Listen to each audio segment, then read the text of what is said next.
Hey, this thing's coming to you from Ho Chi Minh City in Vietnam, and I'm here for a short vacation as part of my Thanksgiving break.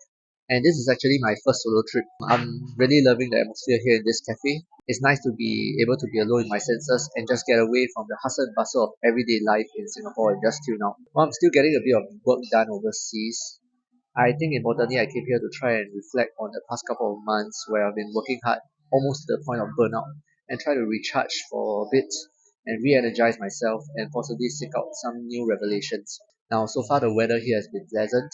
It's been bright and sunny every day, just the way I like it.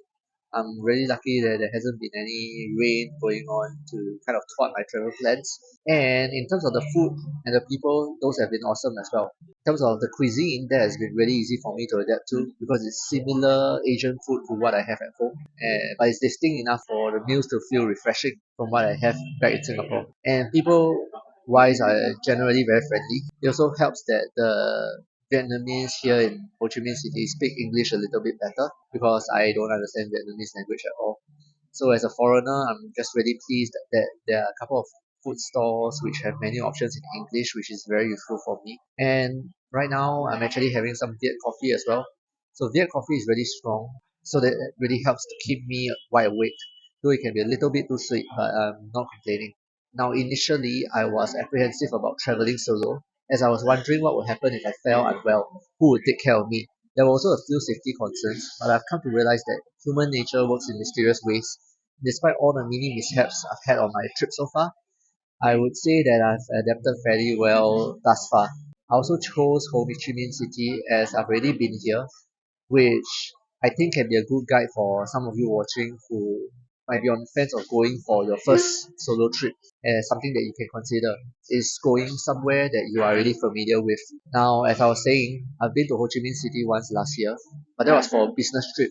So this second trip this time round is really more of a leisure trip to comb through some of the tourist spots that I didn't get to check out during my previous trip. I'm also using this current trip to meet some of my ex-colleagues, so that really helps to ease a little bit of the loneliness that you might feel along the trip. It has also exposed me to meal options that were catered for larger groups of people because sometimes as a solo traveler, you can only eat single meals, but when you're in a slightly larger group, then you can kind of eat more of those communal meals available. Now, importantly, I learned that this trip was a good way for me to rejuvenate myself, appreciate what it is that I have at this moment back home, and also cherish the experiences and people that I've met on this new trip.